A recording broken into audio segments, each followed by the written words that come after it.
Hi guys, welcome to this video. For this video, I wanted to talk to all of my lovely pregnant mamas-to-be. I know that when I was pregnant with Saya, I really struggled because a lot of the pregnancy classes that I was going to, a lot of the trainings that I did, so I was trained in prenatal yoga as well, I just felt like they were catered very much to people that were inexperienced in their yoga practice, and where I was and how I felt, I still wanted to move my body a little bit more than what was happening in pregnancy yoga classes.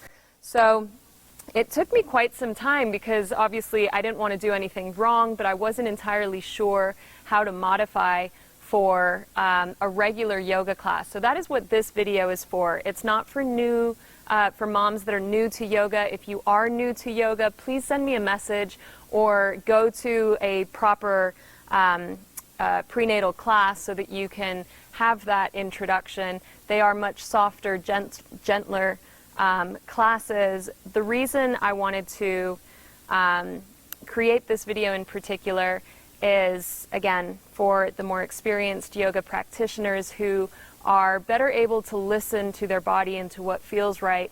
So if you do have the energy and you do want to continue going to your regular classes, this video is for you. So first off, the big no-nos when you're pregnant are no deep twists, no lying on your belly, no getting dehydrated. So even though traditionally in a yoga class you're told not to drink water, always have water with you, much better. And make sure that you don't overheat the body or hold your breath. So in, again, traditional yoga, the reason that we use Ujjayi breath is to create heat within the body and to keep that heat within the body.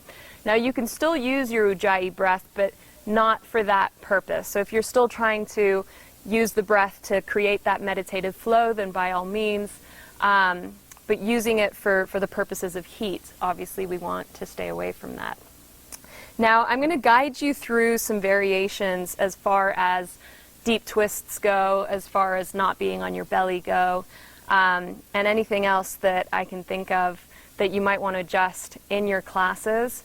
As far as inversions and backbends go, I am going to start by saying that it is 100% up to you.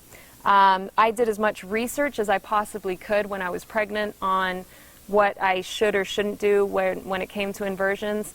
And I'll be personally honest, I was handstanding when I was 8 or 9 months pregnant. And for me, it felt fabulous. I have a very safe handstand practice. While I was pregnant, I pretty much only practiced against a wall. And it alleviated a lot of the downward pressure that I felt. A lot of people find that headstand feels really nice as well. My only suggestion would be to make sure that you are safe when you go upside down, because I think the biggest concern is obviously falling.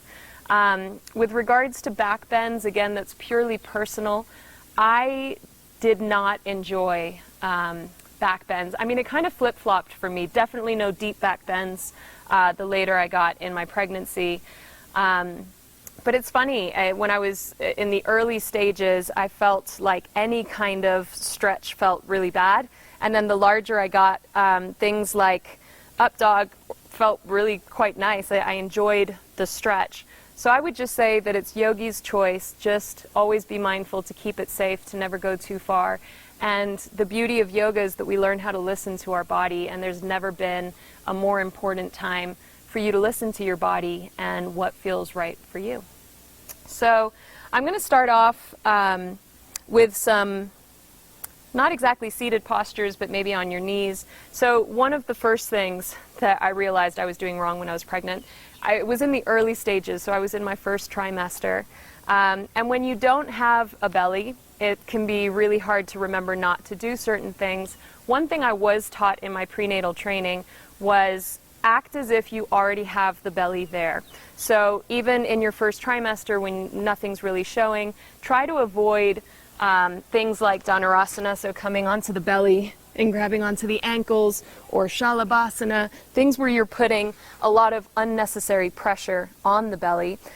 Instead of those, you can always come onto your hands and knees, and maybe do some back bends, like grabbing opposite hand to opposite foot.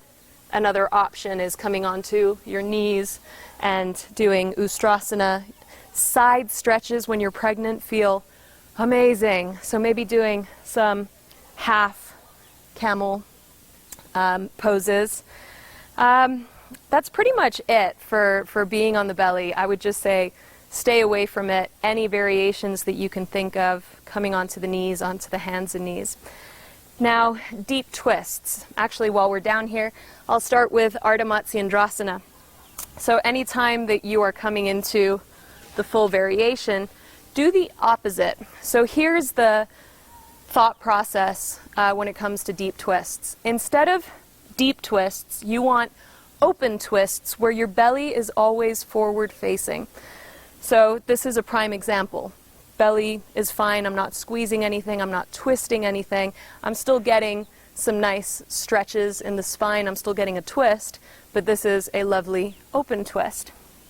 Now, as you come into some of the standing postures, more often than not, you'll probably start to feel, the bigger the belly gets, more comfortable with your feet hip distance apart. When you come into chair, at any point that they suggest twisted chair, we're looking for that open twist. So just bring your hand on the inside of your left leg, for example, if we're twisting to the right, and reach your right arm up to the sky. Once again, I'm getting a nice stretch through the right side. It's going to feel really good. You can still work on those glutes, so shifting the weight into the heels, trying to sit nice and low, and then opening up through the right side, changing to the other side. Now, from our high lunge, coming into our prayer twist in a high lunge, just keep the arms outstretched. Keep the arms open. So all of these movements, as long as the belly is forward facing, there is space for you to move. You can still keep with the practice, just making all of these modifications. Now, coming back onto the floor, at the end of a class, if someone's talking about supine twists, so traditionally, we would be drawing the knee across our body. Instead, take your ankle across your knee and just draw your knees to the side. So right ankle across left knee, you're moving to the right, left ankle across right knee, over towards the left. Once again, my belly is facing upwards, so I'm not endangering this part of my body. I think it's really important for people to move when they are pregnant. And I know when I went to go see my doctor, they basically told me whatever I did before I got pregnant to stick with it. And if you think about things that people do, I mean, for it to be okay for you to run while pregnant, it seems quite strange that you can't practice certain dynamic practices in yoga. So I'm a firm believer that if your body's craving it, if you're feeling good, in my first trimester, I felt so sick that I honestly couldn't do anything. But I can't tell you how many of my students came up to me and told me that they were in their first trimester, but that they genuinely felt that actually their yoga practice helped to alleviate a lot of the nausea that they were experiencing. Back when we were in live classes, I would always suggest to go somewhere close to a window so that you don't overheat the body again, and to make sure that you're drinking as much water as you could possibly need. And then again, just remembering not to twist the stomach in any fashion, not to put any pressure on the stomach. You really do not want to hold your breath either. Holding the breath is obviously cutting oxygen supply to your baby as well. So in practice, if people are holding their breath, just really focus on maybe your golden thread breathing, which I find incredibly, incredibly relaxing. And those are the things that I do think standard pregnancy classes are invaluable for, because they teach you how to prepare for what's to come. So incredible breathing practices, incredible serenity, calmness, connection to your baby. The other thing that's actually a big no-no, which I forgot to mention, is any kind of sit-ups. So where you're kind of lifting the head and crunching.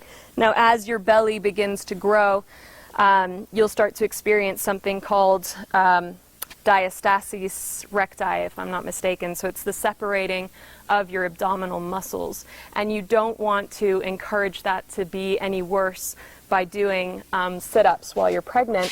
What I would suggest that you do, which is invaluable pregnancy or not, is we have these abdominal muscles called the TVA. It's transverse abdominal muscles, and they act like a corset.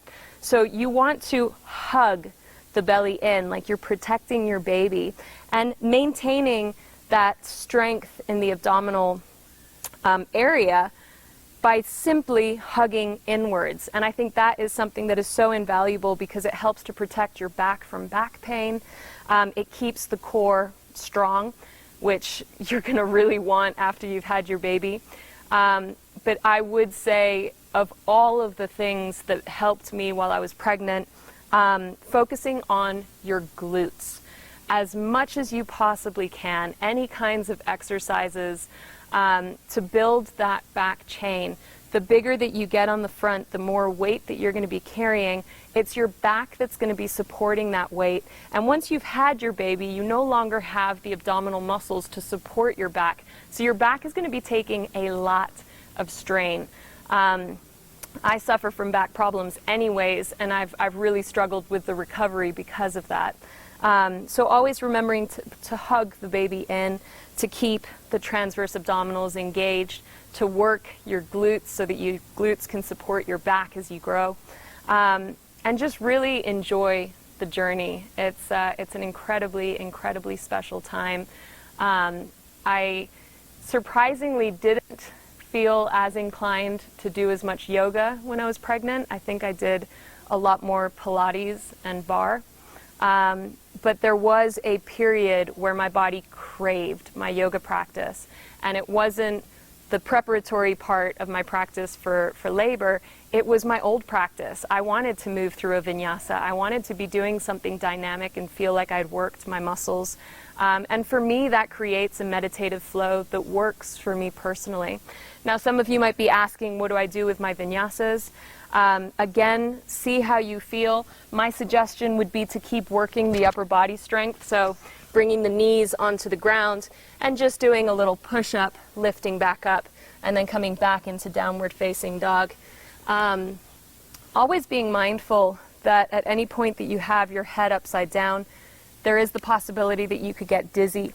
So rolling out of poses really softly, paying attention to if you are getting dizzy, because the last thing we want is for you to fall and get hurt. So that's pretty much the basics. I'm sure I'm going to think of things that I forgot, and I'll be more than happy to share those later. But I think the biggest question marks for me were the deep twists, were the fact that, you know, if you're lying on your belly, what else can you do? Really savor and enjoy each and every side stretch. There is really nothing that feels quite as good as those side stretches. Stay hydrated, and if you have any questions, please, please, please feel free to contact me. I hope you found this video useful, and I look forward to practicing together soon. See you later. Bye.